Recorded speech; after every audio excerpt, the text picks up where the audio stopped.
o petróleo disparou. É praticamente isso. Débora, bem-vinda aqui à nossa cobertura. Nos explique, por favor, o que aconteceu e por qual motivo, para a gente sempre relembrar, para quem eventualmente não tem acompanhado, por qual motivo essa disparada? O que tem especificamente no Oriente Médio? Temos uma linha de raciocínio aqui para poder a gente seguir. Elisa, bom dia para você, para todo mundo que está nos acompanhando. Ontem, quando a gente trouxe aqui ao vivo essa virada que a gente viu acontecer no petróleo, tinha um motivo, né? É o mercado precificando o risco do fornecimento de petróleo no mundo. Naquele momento, ali o mercado precisava entender, de um lado, o que a gente tem de fornecimento, do outro, qual é o tamanho desse ataque que está sendo efetivado. E aí a gente viu o petróleo, o preço do petróleo disparar até 5%, bateu 5% de alta ontem ao longo do dia. No final do dia, desacelerou. E a gente fechou assim, vamos dar uma olhada aqui na tela? A gente fechou ontem dessa forma aqui, ó, o petróleo Brent, que segue sendo como referência de preço aqui para a Petrobras, alta de 2,5%. A gente fechou ontem na casa dos 2,5%. E agora, essa cotação do momento, tá, gente? Só para atualizar vocês. Fechamos ontem em 2,5%. Agora, nesse momento, essa cotação dos últimos 10 minutos, 2,57% de alta. Mais ou menos parecido com o que a gente teve no fechamento dessa terça-feira. 75 dólares e 45 cents, o barril do Brent, que segue de referência pela Petrobras. WTI é o petróleo de cotação lá nos Estados Unidos, 2,88 de alta agora, cotação dos últimos 10 minutos, 71 dólares o barril do WTI.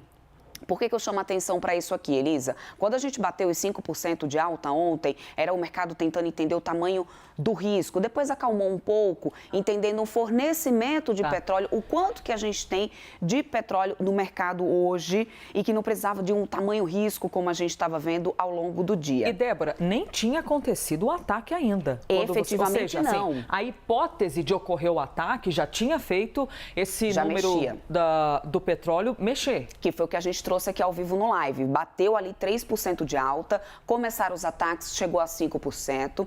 E aí depois o mercado começou a entender, pera lá, o que a gente tem hoje de produção de petróleo? Por exemplo, a Líbia, que voltou a produzir, que não estava produzindo. A Arábia Saudita, que já tinha falado na semana passada, que ia continuar aumentando produção, não ia conter produção para poder aumentar preço de barril. Então, tudo isso começou a ser analisado. Por que essa preocupação, Elisa? Porque o Irã está ali entre os 10 maiores produtores de petróleo do mundo.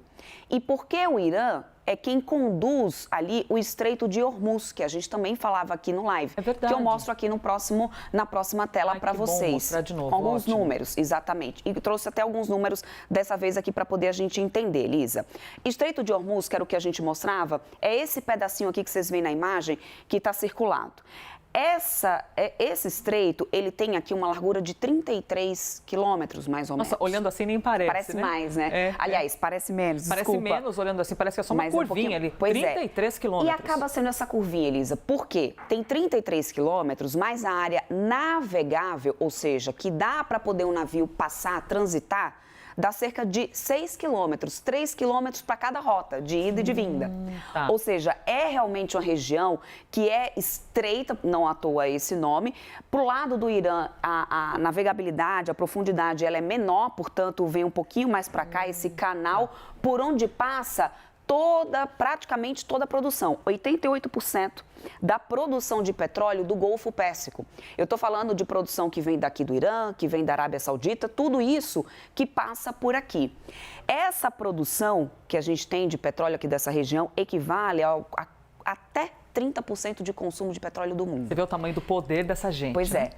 Por dia, são 20 milhões de barris concentrados aqui nessa produção, nessa região. Então, ontem, a gente estava nessa avaliação, né? Até que ponto isso pode envolver essa região de produção, que é aqui o Golfo Pérsico, é esse Estreito de Hormuz, que é uma importante rota desse mercado e que aí isso poderia impactar diretamente ali os preços do petróleo no mundo. A gente está falando de petróleo mais caro, indústrias que ficam mais caras, são combustíveis ali que ficam mais caros, não só no Brasil, mas no mundo como um todo. Mas, de novo, lembrando aqui, só, Lisa, para a gente ter um meio de comparação, quando a gente teve a guerra estourando lá na Ucrânia, Rússia contra a Ucrânia, a gente teve o petróleo passando dos 100 dólares o barril do petróleo. A gente está agora ali na casa dos 70 dólares, com o mercado entendendo que a oferta ainda consegue dar conta muito bem. Ninguém está falando aqui, olha, vai faltar petróleo no mundo agora, isso e aquilo.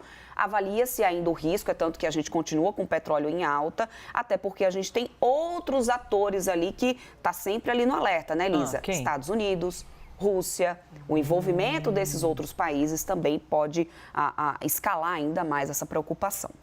Débora, eu estou aqui te ouvindo e ao mesmo tempo abrindo o mapa, porque não é que eu queira agradar meus professores de geografia, hein, que eu tive na escola, mas é sempre muito importante que a gente possa lembrar que nem tudo é óbvio, né? Então a gente fala de Oriente Médio e muitas vezes pode ser que alguém se sinta ali um pouco perdido, mas não se preocupe que aqui a gente não despreza você que também eventualmente fica um pouquinho perdido e queira ali compreender melhor. Só vamos relembrar aqui essa região que a Débora acabou de mostrar pra gente, antes de eu te fazer a pergunta sobre o poderio militar, tá bom, Débora? Tá. Ó, estamos falando aqui do Oriente Médio.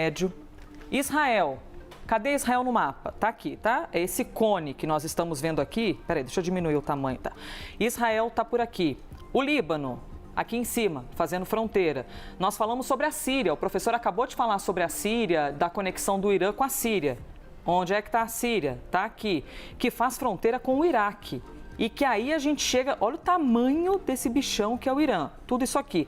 A Débora já explicou pra gente onde é que fica. É o estreito, né, Débora? Estreito que você citou. Exatamente aqui, ó.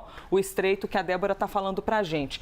Toda essa região do Oriente Médio. Então, lembrando que o estreito fica aqui, a Débora já explicou o Irã e a distância com Israel. Os ataques que saíram nas últimas horas, portanto, saíram do Irã, de locais diferentes. A capital do Irã é o Teherã, fica aqui em cima, tá? Saíram aqui do Irã em direção ao território israelense, que anteriormente também atacou o Líbano, que fica em cima, aí tem o Hezbollah que está aqui, o Hamas que está aqui, tá bom? Tá tudo junto. Desculpe a obviedade, mas é que tem a galera, nada é óbvio e a gente está aqui no Live CNN para poder contemplar todo mundo. Ô Débora, a gente já entendeu que tem uma grana danada que está estacionada por aqui, né? Que é muita grana e que o dinheiro movimenta a relação geopolítica, que movimenta aquilo que vem através do petróleo e que dá poder. Não é à toa que o Irã se coloca como um grandão na parada, porque tem muito dinheiro. E ter dinheiro significa ter força militar. Também, viu, Porque aí você tem dinheiro para ter armamentos.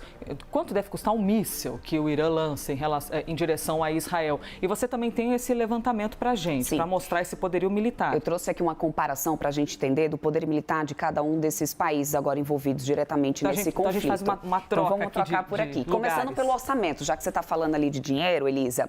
Começando pelo orçamento. O orçamento de defesa hoje de Israel passa o do Irã. Chega a 24,4 bi. E aqui a gente tem do Irã em 9, quase 10 bi. Nossa, mas se a gente acha, Israel pois tem? É. Israel sempre teve a preocupação, lembrando que Israel também tem muito investimento, é uma potência militar, além de tudo isso. Irã, a gente sabe que tem estudos nucleares, é uma potência nuclear, Israel já, porque a gente sabe que ele já detém armas nucleares. O Irã tem estudos, mas ninguém consegue confirmar se já tem ali armamento, né? E esse é o grande medo, é o grande temor. Em efetivo militar, Elisa, em tamanho de contingente, o Irã passa Israel. E aí passa em vários pontos. Por exemplo, efetivo militar na ativa, 610 mil soldados militares na ativa. Isso o Irã. Israel tem 170 mil. Tanques, o Irã também passa, 1.996 tanques, enquanto Israel tem 1.370. Veículos blindados também o Irã passa na frente, tem 65.765, enquanto Israel tem pouco mais de 42 mil. Em submarinos, o Irã também tem mais, 19, enquanto Israel tem 5. Em caças, aeronaves que envolvem aí caças, helicópteros, entre outros, aí Israel passa. Israel tem 612 aeronaves, enquanto o Irã tem 551. Lembrando que nesse ponto aqui é importante frisar que Israel tem dos caças mais modernos que existem na atualidade. Aqui são alguns levantamentos feitos pela Global Firepower, que aqui, Elisa, eu tenho uma observação importante, tá? Um balanço importante. Nesse ranking da Global Firepower, eles colocam o Irã na frente nesse poderio militar, em contingente, no ranking que eles têm. Fica em 14º lugar o contingente de militar do Irã, enquanto Israel está em 17º lugar. Só que Israel detém uma tecnologia melhor nessa história toda, ou seja, pode ter um contingente menor, mas tem uma tecnologia maior, mais avançada, equipamentos mais atualizados. O Irã estaria atrás nessa história em termos de equipamentos, Elisa.